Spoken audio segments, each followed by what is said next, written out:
ማለዳ የመጣ ስታነቃኝ እንደምን አደራችሁ ክቡራትና ክቡራን የምፅዓቱ አዋጅ ነጋሪ አገልግሎት አድማጮቻችን፣ ሰላም ለእናንተ ይሁን።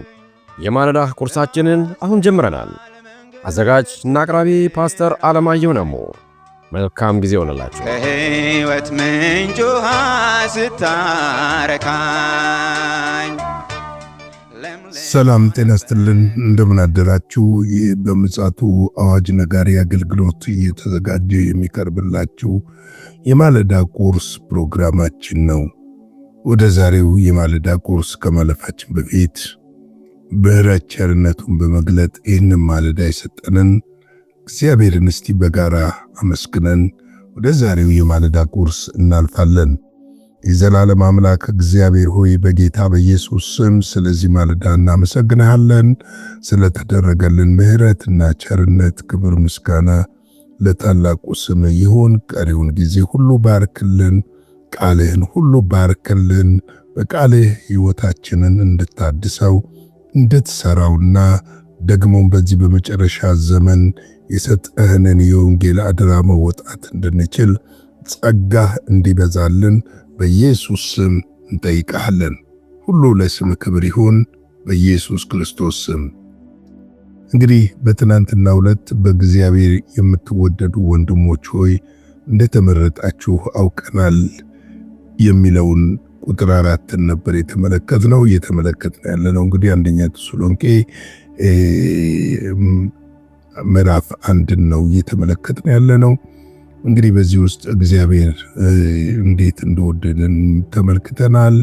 የእግዚአብሔር መወደድ ደግሞ እንዴት ትልቅ ዕድል እንደሆነና በእግዚአብሔር መመረጥ ደግሞ ምንኛ ደስ የሚያሰኝ ነገር እንደሆነ ለመመልከት ሞክረናል። እንግዲህ የተወደድነውም የተመረጥነውም በሕያው ልጁ በክርስቶስ ኢየሱስ የመስቀል መስዋዕትና ሞትና ትንሣኤ እንደሆነ ለማየት ሞክረናል። በደሙ ዋይቶ ለራሱ ለመንግስቱ ክብር እንሆን ዘንድ እንደመረጠን መመልከት ሞክረናል። በዛሬው ዕለት ቁጥር 5 እንመለከታለን።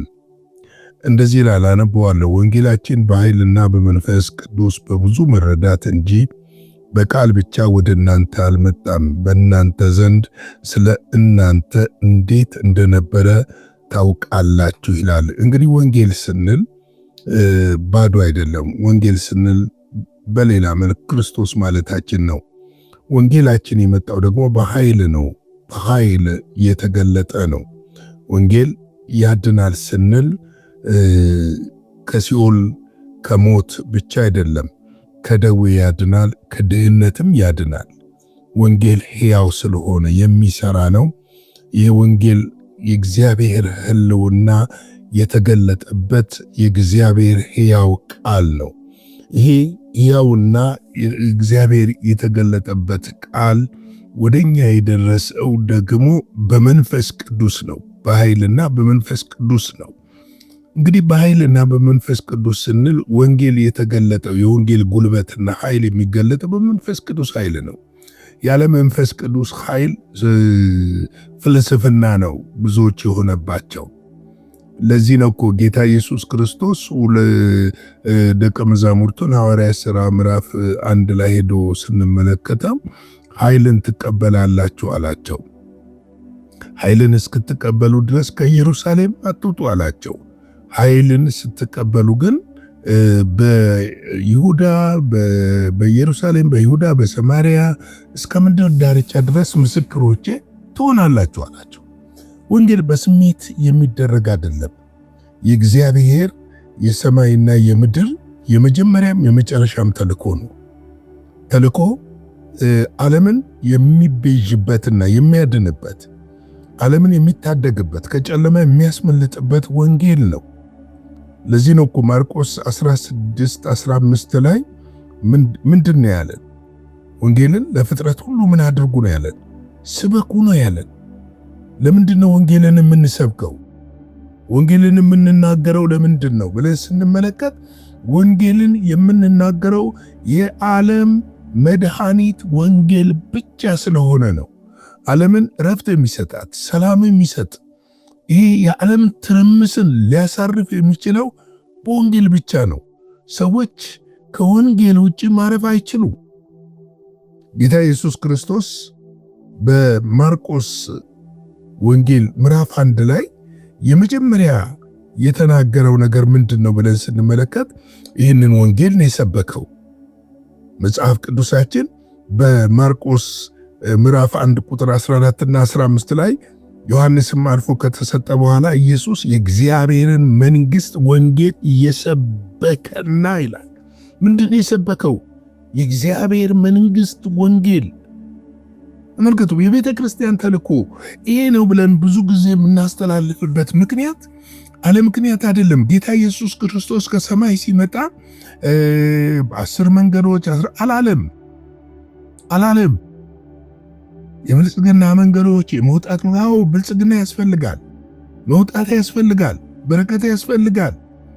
ድህነት ቆሻሻ ነው። ይህንን የሚያጣ ማንም የለም። ነገር ግን ብልጽግናውም መዳኑም ፈውሱም ተአምራቱም ነፃነቱም ያለው በወንጌል ውስጥ ነው። የእግዚአብሔርን መንግሥት ወንጌል እየሰበከና ዘመኑ ተፈጸመ፣ የእግዚአብሔር መንግሥት ቀርባለች፣ ንስሐ ግቡ፣ በወንጌል እመኑ እያለ ወደ ገሊላ መጣ ይላል። በምን እመኑ ነው ያለው? ለዚህ ነው ወንጌላችን በኃይልን የተገለጠው የምንለው። ይሄ ወንጌል ሲሰበክ አጋንንት ይንቀጠቀጡ ነበረ። ይሄ ወንጌል ሲሰበክ ድውያኖች ይፈወሱ ነበረ። ይሄ ወንጌል ሲሰበክ እስረኞች ይፈቱ ነበረ። ወንጌል ጫጫታ አይደለም። የእግዚአብሔር የመንፈሱ ኃይልና ጉልበት የሚገለጥበት ሕያው ቃል ነው። ለዚህ ነው እኮ በወንጌል እመኑ ያለው። ለዚህ ነው ወንጌል የእግዚአብሔር መንግሥት ነው። የእግዚአብሔርን መንግሥት ወንጌል ነው እየሰበከ የመጣው። እንግዲህ ዛሬ ወገኖቼ እኛ ምን እየሰበክን እንደሆነ ራሳችንን ልንመለከት ያስፈልጋል። ምንድነው እየሰበክን ያለ ነው? ምንድነው እየሰበክን ያለ ነው? ምንድነው መድረኮቻችን ላይ እየሰራን ያለነው ድራማ? ምንድነው መድረኮቻችን ላይ እየሰራን ያለነው ትርኢት? አንዳንዶች አፍ ሞልተው በኢትዮጵያ ወንጌል ደርሷል ይላሉ። የት ነው የደረሰው ወንጌል? እስቲ ወደ ሰሜን እንውጣ። እስቲ ወደ ገጠሩ ውጡ። እስቲ ከአዲስ አበባ 100 ኪሎ ሜትር ወይም 80 ኪሎ ሜትር ወደ ገጠሩ ውጡ። እስቲ መኪና ሊገባባቸው የማይችሉ ቦታዎች ውጡ። እስቲ ወገኖቼ ወንጌላችንን የሰው ልጆች ማዳኛ ወደ እግዚአብሔር መንግሥት መመለሻ እንጂ የግል ጥቅምን ማካበቻና ካምፓኒ መክፈቻ አይደለም። ይህንን አስረግጬ መናገር እፈልጋለሁ። ስለዚህ ነው ጳውሎስ ሲናገር ምን አለ? ሮሜ 1:16 ላይ ሲናገር እንደዚህ አለ። 1:16 ላይ በወንጌል አላፍርም፣ አስቀድሞ ለአይሁድ ደግሞም ለግሪክ ሰው ለሚያምን ሁሉ የእግዚአብሔር ኃይል ለምንድን ነው አለ? ለማዳን ነው። እግዚአብሔር ኃይል ለማዳን ነው ብሎ ነው የሚናገረው።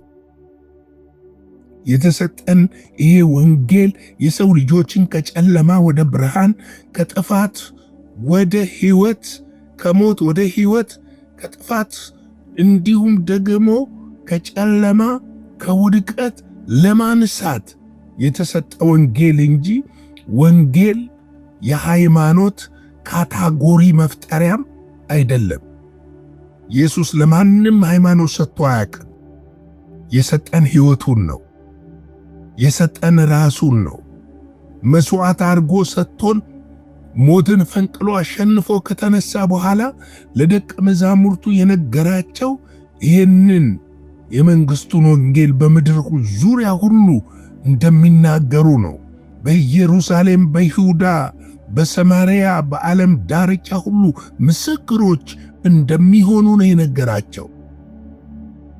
ለዚህ ነው በወንጌል አላፍርም ያለው።